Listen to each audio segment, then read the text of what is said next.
अस्सलाम वालेकुम students. Last lecture में हम लोग कवर कर चुके हैं steady flow energy analysis for open system और first law of thermodynamics. First law of thermodynamics सबसे पहले हमने अप्लाई किया क्लोज सिस्टम के लिए, फिर हमने अप्लाई किया ओपन सिस्टम में। और ओपन सिस्टम में हमारे पास दो सब कैटेगरीज थी जिसमें स्टडी फ्लो एनर्जी एनालिसिस था, वो हम कर चुके हैं। अब हम लोग स्टार्ट करने लगे हैं unsteady flow energy analysis for open system. उस पर हम लोग first law of thermodynamics apply करेंगे, एनर्जी इक्वेशंस को अप्लाई करेंगे, कंजर्वेशन ऑफ मास को अप्लाई करेंगे।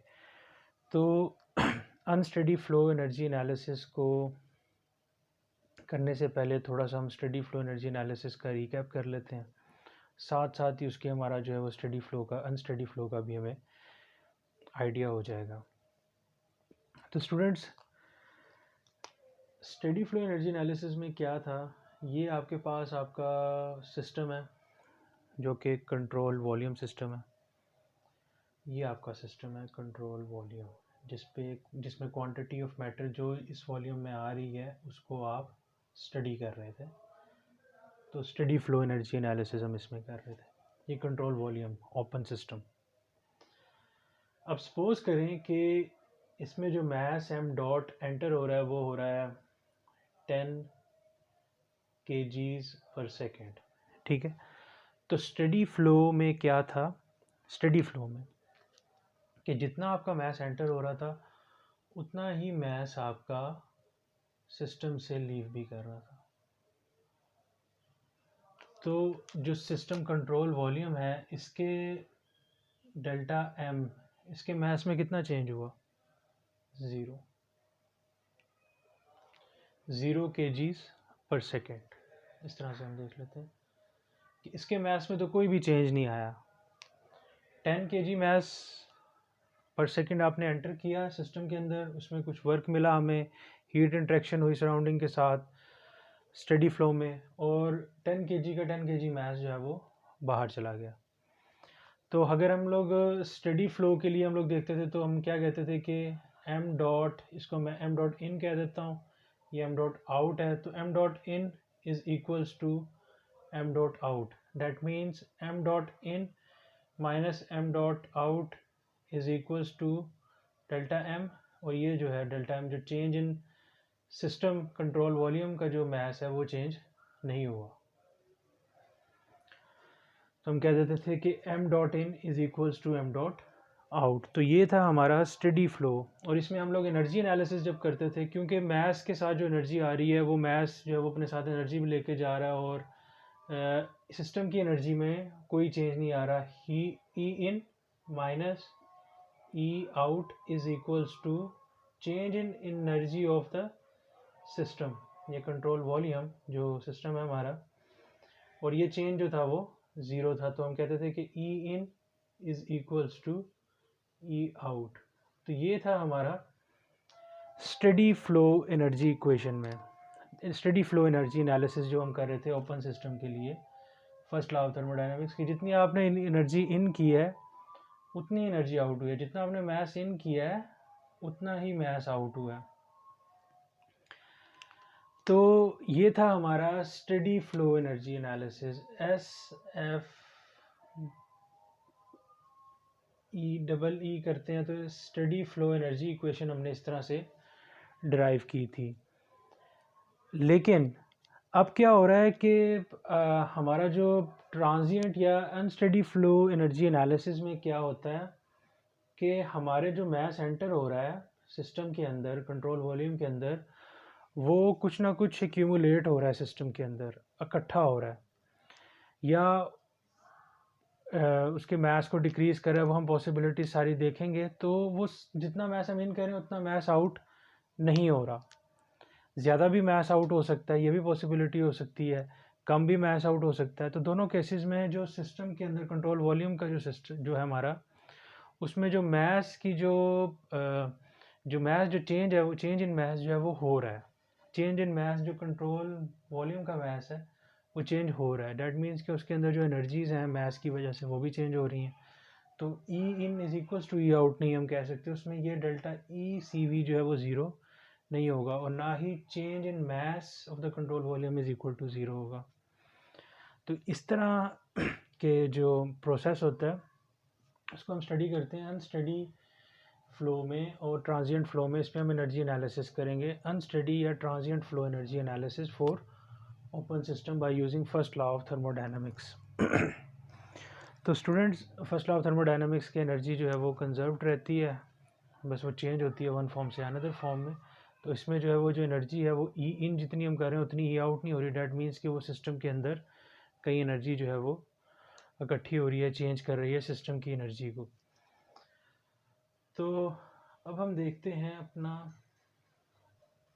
अनस्टेडी फ्लो एनर्जी एनालिसिस को फॉर ओपन सिस्टम या कंट्रोल वॉल्यूम सिस्टम। अब स्टूडेंट्स ये सपोज करें कि आपके पास एक कंट्रोल वॉल्यूम है और आप मैस जो एंटर कर रहे हो वो है 10 kgs पर सेकेंड। अब जो मैं मैस इन कर रहा हूँ उसको मैं MI से शो कर रहा हूँ, क्योंकि अब ये जो एब्रीवेशन है इसको आपने जहन में रखना है कि m.I जो है वो इन हो रहा है मैस। एक्चुअली में ये क्या है, dm/dt in rate of change of, जो आप रेट ऑफ मैस इन कर रहे हो वो m.I with respect to time. ठीक है, अब जो मैस इन हो रहा है वो कितना हो रहा है 10 kgs पर सेकेंड, और जो मैस आप आउट कर रहे हो वो सपोज करें m.0 से शो करें या m.O से, वो हो रहा है 8 kgs पर सेकेंड। तो बाकी जो आप एंटर कितना कह रहे थे 10 kgs पर सेकेंड, आउट कितना हो रहा है 8 kgs पर सेकेंड। और सपोज करें कि इसका जो कंट्रोल वॉल्यूम का जो इसके अंदर जो पहले से हमारा जो सिस्टम का जो हम फ्लूइड एंटर कर रहे हैं वो अंदर मौजूद है, वो उसको हम M1 से शो कर देते हैं। M1 से initial mass of control volume, M1 is equals to initial mass of control volume, M2 final mass of control volume। अब हमने M इन जो हमने बाहर से MI जो हमने एंटर किया 10 kgs पर सेकेंड और आउट जो है वो 8 kgs पर सेकेंड हो रहा है। तो अब हम इस इधर law of conservation of mass apply करते हैं, M.I minus M.O is equals to change in mass of the control volume. अब यहाँ पे क्या 10 kgs पर सेकेंड आपने मास एंटर किया, आउट कितना हुआ 8 kgs पर सेकेंड। तो डैट मीन्स कि चेंज कितना हो रहा है 2 kgs पर सेकेंड जो है वो मास सिस्टम का चेंज हो रहा है। अब 2 kg मास जो है वो सिस्टम का चेंज हो रहा है। लेट्स सपोज अगर initial mass of the control volume जो था वो पहले से जो इसका सिस्टम का था वो लेट्स सपोज कि वो 100 kg था। तो आफ्टर 1 सेकेंड जो फाइनल मास होगा वो कितना हो जाएगा 102 kg हो जाएगा 1 सेकेंड के बाद। 10 kg एंटर हुआ है, उसमें से 2 kg 8 kg से वो बाहर निकल गया, 2 kg अंदर एक्यूमुलेट हो गया। जो पहले M1 जो था ये 10 kg एंटर करने से पहले वो 100 था, तो M2 जो है वो बाद में जो मास हुआ 1 सेकेंड के बाद वो 102 kg हो गया। तो इस तरह से इस सिस्टम का जो पर सेकंड मास इंक्रीज़ हो रहा है वो हम कहेंगे कि अगर हम लोग इस सिचुएशन में 10 kgs पर सेकंड मास इन कर रहे हैं और 8 kgs पर सेकंड मास आउट हो रहा है, तो वो जो कंट्रोल वॉल्यूम का सिस्टम का जो मास है वो किस तरह से इंक्रीज़ हो रहा है, हर सेकंड में उसमें 2 kg इंक्रीमेंट हो रहा है। पहले सेकंड में अगर सपोज करें M1 उसका मास जो था वो 0 था, 1 सेकंड के बाद उसका मास हो जाएगा 2 kg, 2 सेकंड के बाद उसका मास हो जाएगा 4 kg, 3 सेकंड्स के बाद उसका मास हो जाएगा 6 kg एंड सो ऑन। अगर हम लोग ये वाली सिचुएशन को कंसीडर कर रहे हैं, तो उसका मास जो है कंट्रोल वॉल्यूम का वो चेंज हो रहा है। ठीक है, तो इसको मैं अगर मैथमेटिकली शो करना चाह रहा हूँ तो मेरे पास जो इक्वेशन बनेगी, change of mass, rate of change of mass of control volume, rate of change of mass of control volume, इस कंट्रोल वॉल्यूम का जो मास जो चेंज हो रहा है is equals to rate of mass in minus rate of mass out. तो ये मेरा बनेगा कंजर्वेशन ऑफ मास के रिस्पेक्ट में इक्वेशन फॉर अनस्टडी फ्लो के लिए। यहाँ पे जो पहले स्टडी फ्लो था उसके लिए ये वाला जो पोर्शन था, change of mass of control volume is 0, but in this case it will not be equal to 0, it has some value जो कि इक्वल होगी mass in rate of mass in is minus rate of mass out, M dot. या इस चीज़ को आप dm/dt को आप इस तरह भी लिख सकते हो, m dot C V. m dot means rate of mass, तो इस तरह भी लिख सकते हो dm/dt cv। और इसको आप इस तरह भी लिख सकते हो m dot C V is equals to m dot I minus m dot, दोनों तरीक़ों से सही है। m dot means rate of change, rate of mass है। तो ये आपके पास है। अब इसमें हमारे पास डिफरेंट केसेस हम लोग देख लेते हैं कि क्या क्या पॉसिबिलिटीज़ हो सकती हैं। मिसाल के तौर पे अगर मैं ये कहता हूँ कि मैंने जो लेट्स सपोज 10 kgs पर सेकेंड मास इन किया और जो मास आउट हो रहा है वो हो रहा है m dot out is equals to 15 kgs पर सेकेंड। इन मैं 10 kg कर रहा हूँ, आउट मेरे पास 15 kgs पर सेकेंड हो रहा है। इसका क्या मतलब हुआ? इसका ये मतलब हुआ कि ऑलरेडी सिस्टम के अंदर कोई मास मौजूद है, मतलब इनिशियल मास है कंट्रोल वॉल्यूम का, और वो डिक्रीज़ होना शुरू हो गया। मतलब मैं कहूँगा कि इनिशियल मास जिसको मैं m1 से शो कर रहा हूँ, initial mass of control volume, ये 0 भी हो सकता है या इसकी कोई वैल्यू भी हो सकती है, वो आपको बता दी जाएगी न्यूमेरिकल में।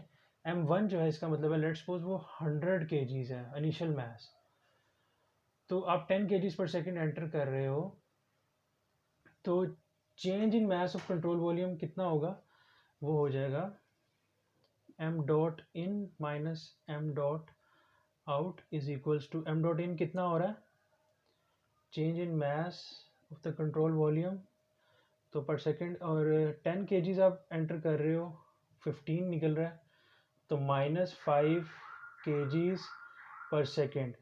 तो आपका जो, अगर आप 10 kgs एंटर कर रहे हो, 15 निकल रहा है और उसका इनिशियल मास 100 kgs पर सेकेंड था, तो इसका मतलब है कि 1 सेकेंड के बाद उसका मास जो है वो 5 kgs डिक्रीज़ हो जाएगा। After 1 second it control volume का मास कितना होगा? 195 kg।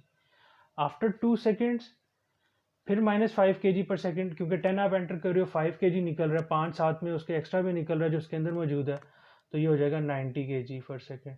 फिर आप नेक्स्ट सेकेंड में क्या हो जाएगा? 85 kg सिस्टम का मास, कंट्रोल वॉल्यूम का मास।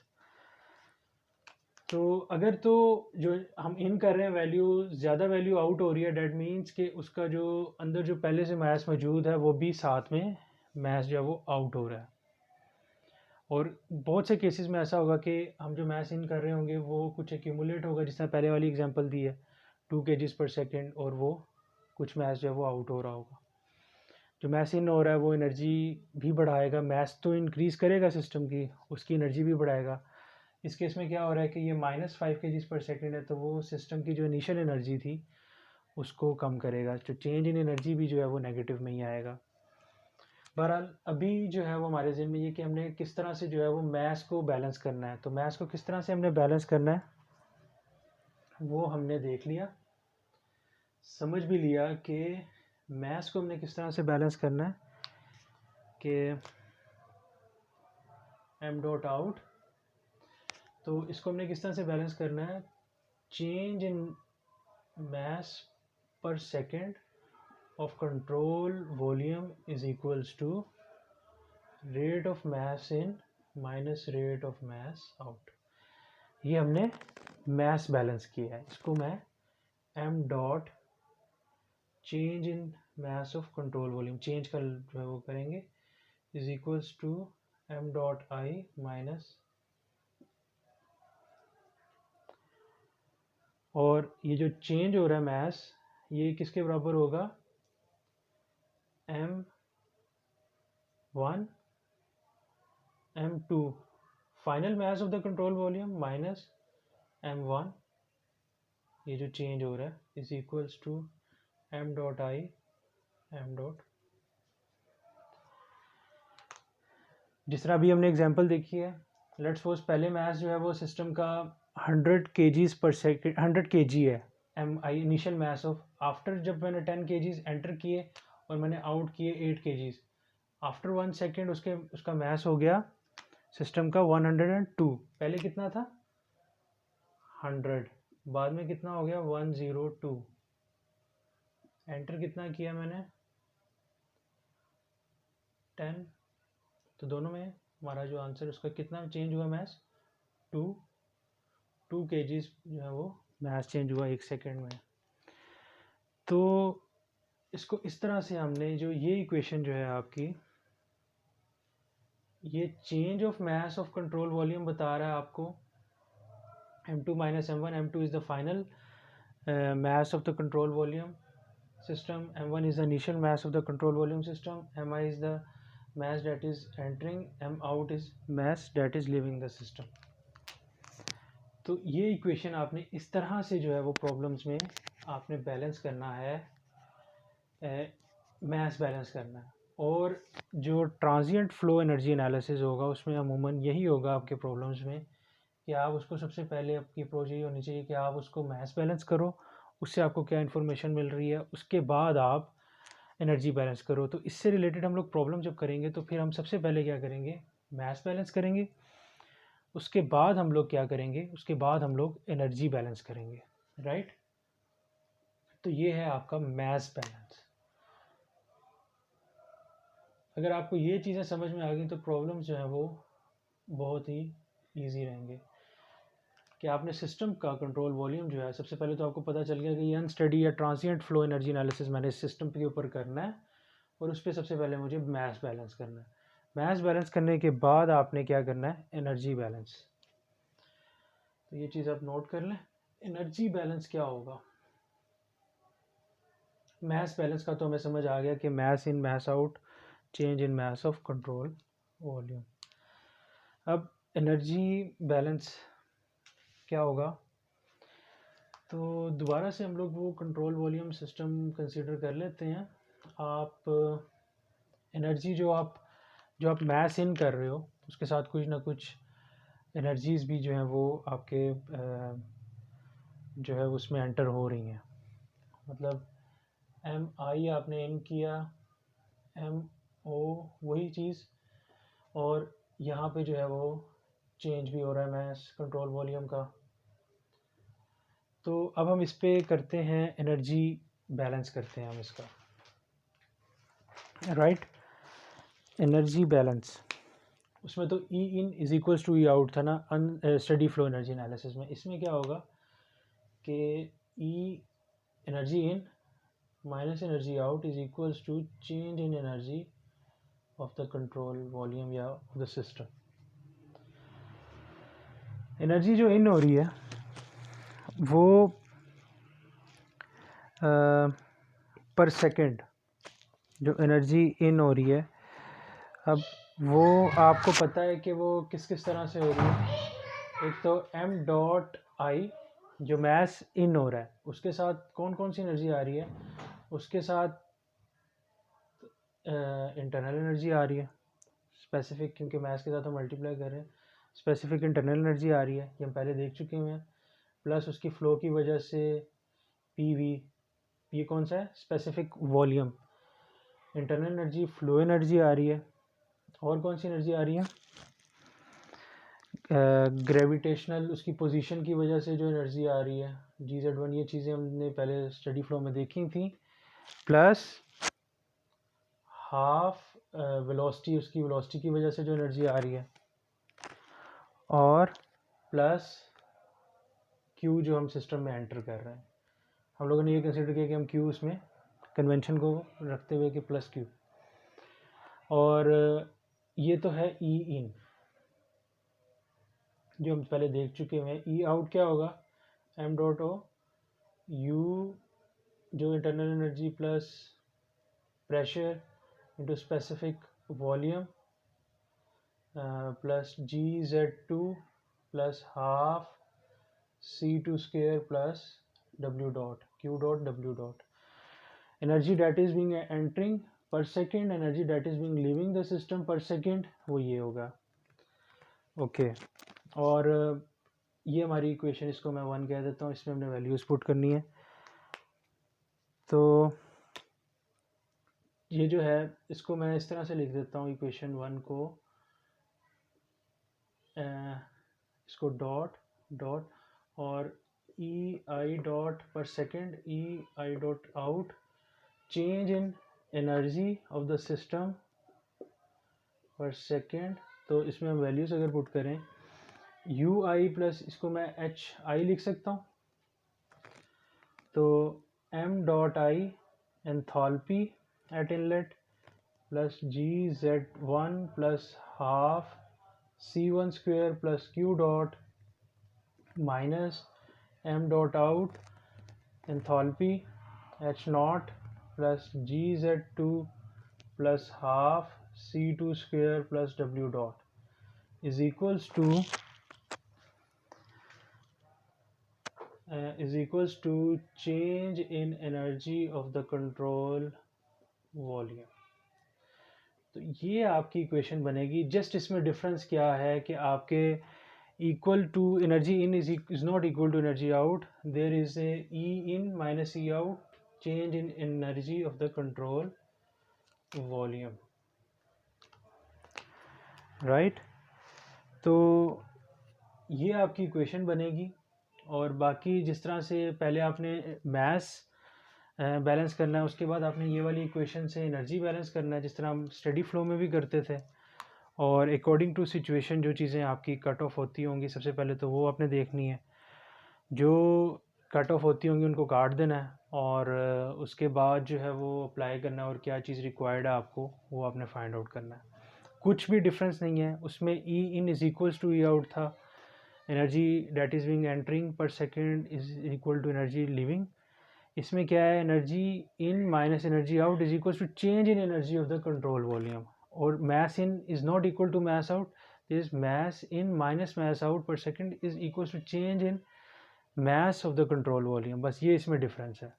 तो अब हम इससे रिलेटेड जो है वो प्रॉब्लम करते हैं एक, और 2 से 3 प्रॉब्लम्स हम लोग करेंगे आज के लेक्चर में। तो आपको फिर वो कॉन्सेप्ट जो है वो किस तरह से हमने ये एनर्जी इक्वेशन और मास इक्वेशन, मास बैलेंस और एनर्जी बैलेंस अप्लाई करना है सिस्टम पे, वो हमें समझ आएगा। ठीक है, तो अब हम इससे रिलेटेड जो है एक प्रॉब्लम करेंगे।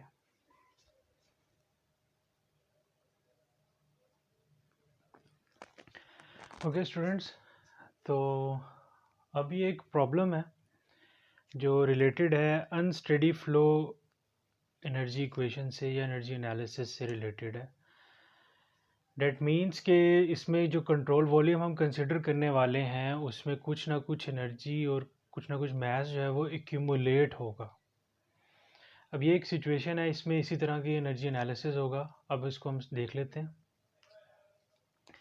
एन इंसुलेटेड स्टोरेज टैंक, कोई इंसुलेटेड स्टोरेज टैंक है। इंसुलेटेड स्टोरेज टैंक का मतलब है कि उसमें से कोई टैंक में से हीट ट्रांसफ़र नहीं हो रही सिस्टम और सराउंडिंग के दरमियान।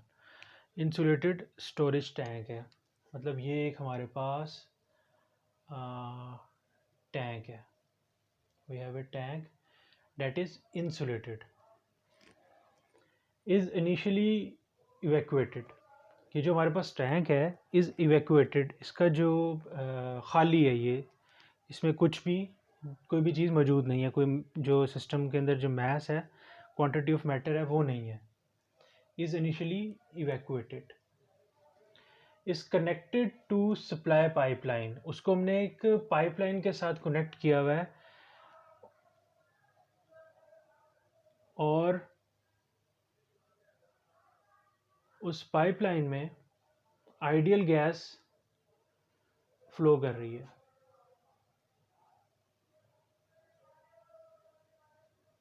ठीक है,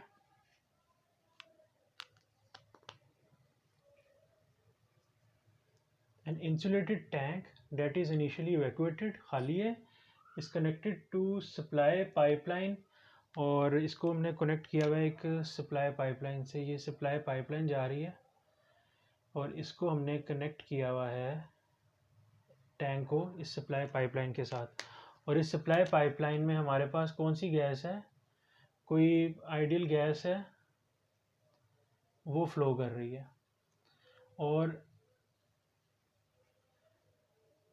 और उस ideal gas at a specific internal energy U I, और ये जो गैस जो इसमें फ्लो कर रही है उसकी स्पेसिफिक इंटरनल एनर्जी है यू आई, उसकी स्पेसिफिक एंथैल्पी है एच आई, उसका जो टेम्परेचर है वो है T I. The valve is, अब क्या किया हमने, एक इंसुलेटेड टैंक है डेट इज़ इवैक्यूएटेड, उसमें कोई क्वांटिटी ऑफ मैटर नहीं है, उसको उस टैंक को हमने कनेक्ट कर दिया है एक सप्लाई लाइन के साथ जिसमें से आइडियल गैस कोई फ्लो कर रही है, उसकी इंटरनल एनर्जी हमें पता है, स्पेसिफिक एंथैल्पी हमें पता है, इनिशियल टेम्परेचर हमें पता है जो गैस इसमें फ़्लो कर रही है। उसके बाद हमने उसको कनेक्ट किया हुआ है, ये वाल्व हमने बनाया हुआ है, उसको क्लोज है अभी हमने इसको ओपन नहीं किया। द वाल्व इज़ ओपन, जब हमने वाल्व को ओपन किया, अब इसमें क्या होगा, ये मैं सेकंड पिक्चर आपके सामने बना रहा हूँ कि ये तो टैंक हमारे पास है, अब मैंने ये जो वाल्व था इसको मैंने ओपन कर दिया, तो ये जो सप्लाई लाइन से जो गैस फ्लो कर रही है वो अब फ्लो करेगी टूवर्ड्स द टैंक, क्योंकि ये खाली है, इसके कुछ ना कुछ ये जो गैस है इसका कोई ना कोई प्रेशर होगा, तो ये तो खाली है, इसमें प्रेशर ऑब्वियसली कम होगा, तो वो हाई प्रेशर से लो प्रेशर की तरफ वो गैस इस टैंक के अंदर आएगी। और उस गैस की हमें एंथैल्पी इंटरनल एनर्जी हमें पता है, एच आई हमें पता है वो कितनी एच आई है, मतलब हमें जनरल हम देख रहे हैं you I H I T I. The valve is open, the fluid flows inside the tank, ये हमने इसको स्कीमेटिक भी कर लिया, ठीक है, fluid will flow inside the tank, okay, into the tank from the supply line and reached the pressure same as that of the supply line। और ये कब तक इसके अंदर ये फ्लो करती रहेगी गैस टैंक के अंदर, जब तक कि इसके टैंक के अंदर जो प्रेशर है वो इक्वल ना हो जाए इसके ये जो आइडियल गैस फ्लो कर रही है उसके प्रेशर के मुताबिक। सपोज करें कि वो प्रेशर है 10 बार, तो ये गैस तब तक इस टैंक में आती रहेगी जब तक कि इस गैस का जो टैंक के अंदर जो प्रेशर है वो 10 बार्स ना हो जाए, ठीक है। प्रेशर जब तक आती रहेगी गैस जब तक ये प्रेशर इक्वल ना हो जाए, जब वो इक्वल हो जाएगा तो फिर वो स्ट्रेट मूव करना शुरू कर देगी into the tank from the supply line and reach the same pressure, ठीक है। तब कब तक फ्लो हो रहा है, same pressure as that of the supply line, जो सप्लाई लाइन में गैस का प्रेशर है। Find the final temperature of the gas inside the tank, जब ये सेम प्रेशर हो गया, सब फिल होगी ये गैस जिस प्रेशर पे हम लोग, मतलब ये नहीं हो सकता कि सप्लाई लाइन में प्रेशर 11 बार 10 बार है और टैंक में प्रेशर जो है वो 12 बार हो जाए, 11 बार हो जाए या 10.1 बार हो जाए, इस तरह नहीं हो सकता। जितना प्रेशर इस सप्लाई लाइन में उतना प्रेशर हो गया, जब उसका टैंक में मौजूद जो गैस अंदर जा रही है वो सेम प्रेशर पे आ गए तो फिर वो मज़ीद जो है वो फ़्लो नहीं होगा टैंक के अंदर। तब तक हमने इसको फ़्लो करवाया जब तक कि वो सप्लाई लाइन का प्रेशर और टैंक का प्रेशर सेम नहीं हो गए। अब सेम हो गए तो उसके बाद हमें वो कहता है कि हमें जो गैस इनसाइड, हमें टी आई पता है, उसका टेम्परेचर पता है, लेकिन प्रेशर जो टेम्परेचर है ना वो ज़रूरी नहीं है कि वो जो गैस जो टैंक के अंदर फिल हो रही है उसका टेम्परेचर सेम हो, वो डिफरेंट होगा। प्रेशर सेम होगा लेकिन टेम्परेचर डिफरेंट होगा। वो जो आइडियल गैस जो फ्लो करी थी सप्लाई लाइन में उसका टेम्परेचर था Ti। अब जब वो फिल हो गया, जब सेम प्रेशर पे आ गए, जब टैंक फिल हो गया उस प्रेशर पे, तो उसका टेम्परेचर हमें बताना है कि उसका जो टैंक के अंदर मौजूद जो गैस है जो कि सेम प्रेशर पे है सप्लाई लाइन वाले प्रेशर पे, उसका टेम्परेचर कितना है, फाइनल टेम्परेचर उसको मैं T2 से शो कर देते हैं, तो वो हमें बताना है। तो ये प्रॉब्लम हमने स्कीमेटिकली समझ ली। इंसुलेटेड टैंक है, इनिशियली इवैक्यूएटेड है, कोई गैस नहीं है, उसको हमने सप्लाई लाइन से कनेक्ट किया हुआ है, सप्लाई लाइन में आइडियल गैस फ्लो कर रही है, उसकी इंटरनल एनर्जी UI है, इंथैल्पी HI है स्पेसिफिक, उसका टेम्परेचर TI है, वो हमें पता है। अब उसको फिर वाल्व को हमने ओपन किया, वो गैस जो है वो इस पर फ्लो करना शुरू कर दिया, तब तक फ्लो किया जब तक कि वो दोनों आइडियल गैस जो फ्लो कर रही है सप्लाई लाइन में और टैंक का जो प्रेशर है वो जब तक सेम नहीं हो गया। जब वो सेम हो गया तो हमें ये बताना है कि टैंक के अंदर जो मौजूद गैस है जो फुल हो गई है, जिसका प्रेशर सेम है आइडियल गैस जो सप्लाई लाइन में फ़्लो कर रही है, उसका टेम्परेचर कितना होगा। क्या वो टेम्परेचर TI के इक्वल होगा या TI से ज़्यादा होगा। ये क्वेश्चन है हमें जो जनरली बताना है इसके बारे में। हमें कोई वैल्यूज़ नहीं गिवन, लेकिन हमें ये बताना है कि उसका जो टेम्परेचर जो टैंक का है वो TI से, जो कि आइडियल गैस का टेम्परेचर है जो फ्लो कर रही है सप्लाई लाइन में, जो फिल कर रही है उसको टैंक को, उससे ज़्यादा होगा, उससे कम होगा या उतना ही होगा। हमें नहीं पता, हमें उसको सॉल्व करके बताना है। ओके, तो इसमें सबसे पहले अब ये क्या हो रहा है कि एक कंट्रोल वॉल्यूम है हमारे पास।